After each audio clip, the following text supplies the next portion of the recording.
Hey, what's good, guys? It's CMB613. You're watching Dismantling the Narrative. There's some stuff I wanted to go over in Power and Panel. Some of the stuff that they're saying is just ridiculous. Just to let people know before we get into the video, I'm not going to tiptoe around the stuff that I say. I'm not going to hold back. I'm not going to pussyfoot around shit. If I feel like it needs to be said, I'm going to say it. I vape. I try not to let the smoke be in the vape, but sometimes I'll pull on it and blow it off screen. Yeah, so let's just get into it. I just don't want to hear anything about it in the comments because I won't reply to it anyways. So, anyway, yeah, let's just get into this shit.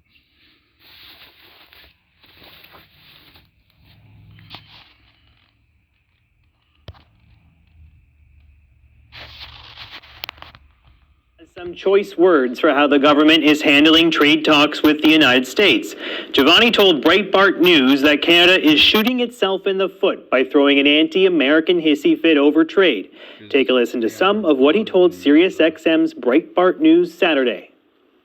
We are shooting ourselves in the foot if we continue this anti-America, hissy fit. And this is the kind of reason I'm trying to talk into our government and some of the liberals who have just gone way off the reservation on this. And, the ball is in Prime Minister Mark Carney's court. Like, I've offered to help him. I think it'd be awesome if we went down there together. I think we'd get a lot done.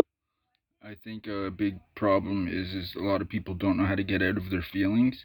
They let their feelings in the way of what's best for Canada. That is the biggest issue we have, is a lot of these liberal people like to stay in their feelings about things and not look at the bigger picture about fixing Canada. If they were true about fixing Canada, they would fix this relationship so that all of these business closes and factory shutdowns would stop. But they don't want to do that because they don't truly care. They would rather be upset and butthurt about Trump. Like, it's so pathetic. It's so fucking pathetic. I'm so sick of it. I'm so sick of it, man. Together, but he's got to decide whether that's something he wants to do or not. Meanwhile, Prime Minister Mark Carney has chosen the person tasked with spearheading the upcoming CUSMA negotiations. Former Privy Council Clerk Janice Charette has been named Chief Trade Negotiator to the United States. Charette will serve as a senior advisor to... So, does this mean that Carney won't be going to the trade negotiations? If that's the case, that makes him look like such a pussy. And, yeah, it makes him look horrible. Like, you're not gonna go and be a man and talk trade negotiations. You're gonna send a woman in your place? Like, are you kidding me right now? Like, this guy, man, he has got to be the weakest man I've ever seen. It's so pathetic. Carney and Canada-U.S. Trade Minister Dominic LeBlanc. The Power Panel is here with us now. Vandana Cutter was an advisor to former Prime Minister Justin Trudeau. Brad Levine is a former National Campaign Director for the NDP. Amanda Galbraith was an advisor to former Prime Minister Stephen Harper. And here with me in studio is my old boss, Rob Russo, the Canada correspondent for The Economist. Hi, everybody. Happy Monday. Thanks for coming in on Family Day and joining your PNP family today. Amanda, I'll start with you on this Jamil Giovanni stuff. He's saying that, Canadians are throwing an anti-American hissy fit. What do you make of that description? It's provoked a lot of anger online, as you've probably seen. Do you think, Mr. It's true. They are having a hissy fit about it. Like, it's pathetic how these liberals act and whine, and they'll act like they want to fix the problem, but they don't. They would rather stay in their feelings this whole time and fuck up our whole country because of their feelings. Oh, are your feelings hurt? You poor pussies. Quit being bitches. Man the fuck up. God, man, I'm so sick of the media in Canada. It's pathetic. It's so pathetic. Giovanni has it right there. No, I don't think Mr. Giovanni has it right there. I'm super pumped to be the first one to talk about this issue from the conservative side. Even though she's a conservative and she's decent looking and she's a pretty girl, she's got a pretty smile. A lot of dumb shit comes out of her mouth. Yeah. I was like, no good deed goes unpunished going on TV on Family Day Monday. Listen, I think this is a bit of an exercise in vanity on Mr. Giovanni's part. Do I think there is frustration, rightly so, among Canadians, among the opposition, among premiers about the lack of transparency, and among the media, by the way, around the lack of transparency from the Carney government on the status of negotiations with the U.S., on readouts from the Prime Minister's office. One thing that is true that she says is that, yeah, they're not being transparent enough about what's going on with the trade deals.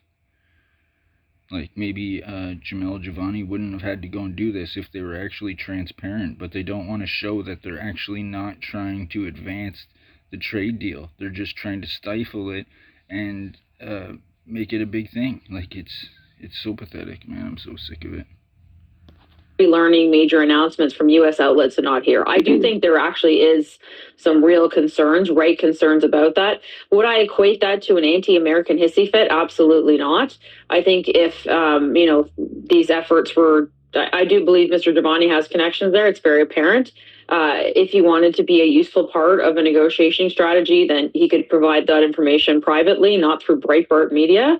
Also to say that Canadian... And that's probably the dumbest shit she said. Of course, he would have went to the Prime Minister and whoever the guy is that takes care of the American situation. Obviously, Jamel would have went to them first and then released it to Breitbart Media. Like, use your head, woman. Like, what are you saying right now? Dumb bitch. Are undertaking an anti-American hissy fit when, I'm from Windsor, Ontario. Like, I'm seeing the absolute desecration of the auto sector, the threats around the bridge there. I mean, it's having... So if you're seeing this, wouldn't you want to stop your anti-American hissy fit and go and deal with it so that trade can get back to the way it was? Or no, you would rather have your hissy fit and keep it the way it is and have more plants close? Like, what are you talking about, man? You guys are all over the fucking place.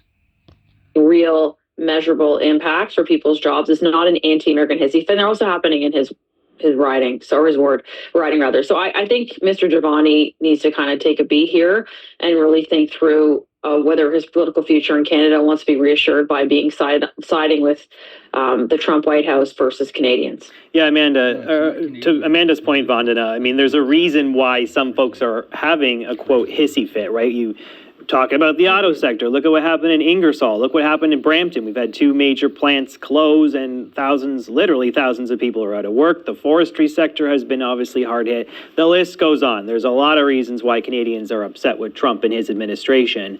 What do you make of the tack that Giovanni is taking here? I mean, he seems to be kind of leaning into this idea that maybe that there's a reason why America could blame Canada for some things, and that maybe we've gone overboard in terms of our criticism, our boycotts, our animosity towards the U.S. right now. I think Amanda sent that really well, but just to add, I think this commentary isn't going to age well, especially across Canadians. I think it doesn't really hit the fact that a lot of Canadians are struggling right now as a direct result of this administration's actions, whether it's auto workers who are unsure about their future, whether it's tariffs and the cost of living, small businesses are hurting, and people are just concerned. And I think those are real concerns. There's not a hissy fit. It's a real reason. But those comments are also reminiscent of when Trump started talking about the 51st state and Ambassador Huck's... If she's talking about this administrative's actions and she's talking about the Canadian actions of not having any actions, then she's correct. But if she's talking about the Americans, they need to get over that and quit whining about it and realize it's their tactic. Man up. Figure out a way to have your own tactic. Like, quit being little pussies. Like, seriously, man, you guys are supposed to be adults and be able to think calmly about this shit. You're not at all. You're letting it get to your feelings. You're being butthurt. It's pathetic. You guys are pathetic. I was like, well, don't make a big deal about it. So I don't think Canadians would appreciate that. I don't think he's meeting the moment. And I think, it's not just what the Prime Minister is doing, but premiers across the country, across the political spectrum, Premier Eby, Doug Ford, et cetera, they're all talking about how Canada has to sit up for themselves in their own way. So I don't think Mr. Giovanni is going to meet the moment. And I think, I don't think this is going to go well for him in the end. Yeah, she chooses David Eby, one of the most radical people there is in Canada, and Doug Ford, the guy who's a fake conservative but is really a liberal. Yeah, they're the good choices to use as the voice of what you're trying to prove your point of. Like, seriously, man, you guys are so fucking pathetic. Oh, man, it drives me up the fucking wall. Brad, what about Giovanni's fundamental point? And that is that 3/4 of our exports go to the United States. We are very much dependent on what Trump does. We should try and patch things up, that we shouldn't just prolong a fight, that we should, try and get to a better, state of affairs with Trump and his administration. And that might involve humbling ourselves a bit, maybe swallowing some of the things that come our way. Do you think that Giovanni might have the ticket to how we solve this issue? I mean, look past the hissy fit remark. Is he onto something when he says, hey, let's try and bring this together and have some sort of peaceful resolution? Well, my understanding, and when we listen to the remarks of the Prime Minister, it's that it's the door has always been open. I don't know at what point the federal government of Canada. Yeah, the door's always been open for the our biggest trading partner, the biggest economy in the world, to come and ask for us to come to the trade negotiation. No, that isn't how it works, you dumb fuck. We are the ones that need them, okay? So we should be going and asking them for help. Trump said it at the beginning. If you want a trade deal, get in contact and we'll work something out. They're not doing that in Canada. Like, what are you talking about right now? Fucking dumb, man. You guys are dumb. Like, so dumb. And it's crazy sitting here listening to these fucking retards. Closed the door and said we're not going to talk anymore. I think that there was a lot of learning about how Trump operates, and I think at the beginning people were flying down there every day and worried about fentanyl and all these things, and basically I think taking the bait. And I think the government of Canada said, well, we're not going to race down there every time this guy tweets something out. So I think it's a little too easy for a conservative backbench critic to be able to say what you're doing is not. It's not working. Now we can complain about the lack of results, but I don't think the average Canadian is going to be blaming Carney and the federal government. I think they're going to be blaming the Americans. Let me get to the politics. The politics of his comment that this is an anti-American hissy fit is not just going to make news today, and maybe for a couple more days. I can see the attack ad already. That is, so many Canadians are hurting because of the uncertainty. Tens of thousands of Canadians are losing their job. There's a tremendous amount of anxiety. It's not because of the Americans. It's because Mark Carney won't go and make a fucking deal. What are you talking about?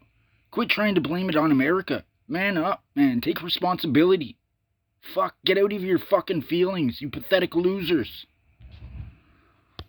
And then to equate that to a hissy fit won't just come back for the Conservatives over the next 24, 48 hours. It's going to come back the next time we go to the polls, because that election attack ad is ready for an anti-conservative message, whether it comes from the NDP or the Liberals. Rob? These people are so well, JP, let the record show that I was one of the few people who thought that Mr. Giovanni could be useful. And he has been useful, except not to the right side. He's been useful to the advancing the American interests. If he's talking about us pitching a hissy fit, he's not advancing Canada's interests. Now, who's responsible for where we are? It was the United States under Donald Trump that turned its back on its best friend. It was the United States under Donald Trump that scorned what it is we have to provide. He says we don't have anything that the United States needs. It was the United States that dismissed a trade pact that he himself signed. So I had hoped that Mr. Giovanni could be useful, because nobody sees the President of the United States. Nobody, unless a lot of machinery gets in gear, even if it's a kind of a walk-by, drive-by deal. Like, that is a big deal. And I would have hoped that he would have used the opportunity to advance our interests. So where does that leave the Conservatives? I think the thing to watch for is 10 days from now. Mr. Poilievre is going to be holding a discussion in Toronto, I think it's at the Economic Club, where he will be discussing the Canada-U.S. relationship, and where I'm told that he is going to advance or evolve or shed light on his position. And it's part of, I think, a series of policy speeches Mr. Poilievre intends to make over the next few months. I think that's where we're going to have to watch to see whether or not there is a common front. And there doesn't necessarily have to be a common front. I think there is room for Mr. Poilievre to oppose the government, to propose another approach. But I think that Mr. Giovanni has an opportunity, and I think that he squandered it. Yeah, Amanda, as Rob points out, I mean, it's pretty incredible that this MP has a 15-year friendship with J.D. Vance, that he was at his wedding. You know, they really do have a lot of history between these two, right? And it's certainly something that could be tapped into. I mean, as Rob points out, he can easily get an audience with Donald Trump. I mean, that's pretty impressive no matter what he accomplished. I mean, he obviously has an in there. Do you think that Poilievre should use Mr. Giovanni more, maybe put him up as a point person on Canada-U.S. relations, or should they kind of stuff him in the back bench and forget that he even has that sort of connection? I would hope his northern tour takes him into the Arctic if I were Pierre Poilievre over the next little bit. Like, I do not see any benefit. Jamil Giovanni is not being a team player right now, right? The first time he announced his U.S. tour was the same day that Pierre Poilievre was in meeting with Prime Minister Carney, which is a significant thing for the opposition leaders. Like, what do you mean he's not being a team player? He's trying to fix what you guys won't fix because you're in your fucking feelings. What are you talking about? You guys are so delusional and pathetic. God, man, it's so hard for me to listen to these fucking weirdos. When it's supposed to be a reset. Instead, he was stepping on that message. Once again, this week is now even an apologist for the Americans in some way, which to me is just not helpful. Yes, Mr. Giovanni is very, very intelligent. He's got many connections to the U.S. administration. I think he could be tremendously useful if he could be trusted. But it's the Jamil Giovanni show, which is very apparent to me based on, I think, and all of the people in this room. So how far can he be trusted to work with the prime minister or to advance anyone's interests? So I think it's unfortunate. I think Rob put it well, right? He squandered, I think, an opportunity to really help his country. And instead it is about self-promoting. And I think that's a real shame. Yeah, Vandana, the other thing that Giovanni said in that Breitbart interview is that he'd like to go to Washington with Mr. Carney. He'd like the two of them to go and be negotiators with Trump and others in the Capitol. And he said that, you know, maybe they can get something done for the country that's good. What's the prime minister's play here? Should he lean on Giovanni or should he run away? Is there any use to Giovanni in the government strategy? I think given what he has said and that he's already shot himself in the foot, I don't think the prime minister, it makes any sense for him to use him. I think he's proven that he cannot be trusted, and this is really a vanity tour. And you've seen it before, like he was appointed by Doug Ford and was criticizing his education minister. He had a job in media for a bit and then that didn't work out for him. So I think he likes to just walk to like his own beats. And I think should this not have happened, I do appreciate, the concept of put me in coach. But then you have to wait for the play. And you have to work for what the strategy is the government's working in. I think he's already shown that he's unable to work within that. So while it could have been a very useful tool for us, and I think Mr. Carney would have absolutely used any help he had, even beyond partisan lines, I think at this moment, given what has come out of this tour and the comments he made, I don't see how Mr. Carney takes him on. Brad, what about Poilievre and all this? I mean, as Rob points out, there will be a speech in the coming days where he will lay out what he thinks the strategy should be for the Canada-U.S. file. That's a difference between now and what he did in January when he addressed party delegates at his convention in Calgary. He didn't even mention Trump by name, right, in that primetime speech. He sort of dodged the issue entirely. Where does the Conservative Party go on this issue? We know it's not going away. Trump still has 3 more years. When you look at the polling today from Abacus, Trump and the U.S. is still a top 3 issue. It is a major concern for voters, just below affordability and the cost of living. How do they craft a message on this that can, get them through the next 3 years of what could be a very rocky road? Yeah, I think that in hindsight, Poilievre's inability to even mention Trump's name at his convention was a problem because it was noticeable. What I found interesting, though, is why would he mention Trump? His voter base isn't they don't have whatever Trump derangement syndrome.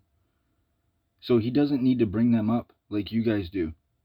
He doesn't need to fearmonger like you guys do. So what are you talking about, you fucking weirdo? Looked at former Prime Minister Stephen Harper, and he's been doing quite a bit of media with his unveiling of the portrait. He held nothing back, mentioned the name quite often. So it'll be interesting to see. This is why people don't hate the media enough, man. They really don't. These people aren't looking out for us. They're looking out for the federal government. I'm so sick of it, man. I'm so fucking sick of it. I'm so sick of it. See the evolution of Poilievre's ability to speak to it, because you can try to push cost of living, and that is a top issue in the data set, and we'll talk about it. But Trump has this ability to get into our news, and he has this great ability to dominate the conversation in this country. Yeah, that's because the media is a liberal media here in Canada, and that's all they want to focus on, because they want to fearmonger and keep all that fear alive, so hoping that they'll win the election again. I hope that people use their fucking heads and realize this and stop putting these liberals in power so we can get our country back and fixed, for fuck's sakes, man. Like, what? And when you refuse to talk about the man, or even have a position, you're leaving yourself wide open. The question is the coalition such, like what we see at the United Conservative Party in Alberta with the separatists there? 16% of all of Daniel Smith's people are leaning towards separating. When you got to keep the pro-Trump conservatives together in the coalition, the inability to speak to it, I think he's going to have to just say, you know what? If you like Donald Trump, you're not really going to go too many places. I know he had attack against the People's Party in previous elections, but to keep the coalition together, there's more to be gained by talking about Trump than there is by keeping the coalition together by trying to ignore him. Rob? I'm not sure I would have advised them to talk about Trump at that party convention. His job was to hang on to his leadership. He is doing the right thing now. You cannot ignore it. The problem with not talking about it when the convention was on was that the father of the modern Conservative Party, Stephen Harper, was talking about it, and talking about it quite eloquently. Yep. So it was going to be hard for Mr. Poilievre not to shiver in the shadow of Stephen Harper. It was that event that I think made Mr. Poilievre's silence on the matter more jarring. But tactically, I don't think he could have said that then. He would have alienated people that he was trying to win over. Now is the time to do it. Let's see what he does. Let's see where he goes. Let's see which path he takes in order to try and come to a resolution. I think the longer we go without a deal with the United States, the more the question arises. I know we're going to talk about polling, and we're going to talk about the possibility of an election as a result of polling, but we ran an election last time on Mr. Carney being best positioned to deal with Donald Trump. We don't have a deal with Donald Trump. So what is the next election going to be on? What is the pretext for the next election if you're the Liberals? Again, there is an opening for a Conservative leader in this scenario, but let's see how adroit Poilievre is going to be 10 days from now. So there you have it. The liberal media is pathetic. They don't know what they're talking about. They don't understand what the majority of Canadians want. They don't know how to fix the problem because they're too in their feelings all the time. They don't want to fix the problem because they're too in their feelings all the time. They don't want to fix the problem because they're too in their fucking feelings all the time. That's the issue that we have here in Canada. It's retarded, man. Ridiculous. I'm so sick of it. Anyways, if you liked what I said and agree with anything I'm saying, like and subscribe. If you disagree, let me know in the comments, and I'll let you know why I don't give a fuck. Yeah. Thanks for making it all the way to the end. If you're here still, you're legendary. I appreciate you very much. Alright, thanks for watching. Keep it tight, ass. I'm out.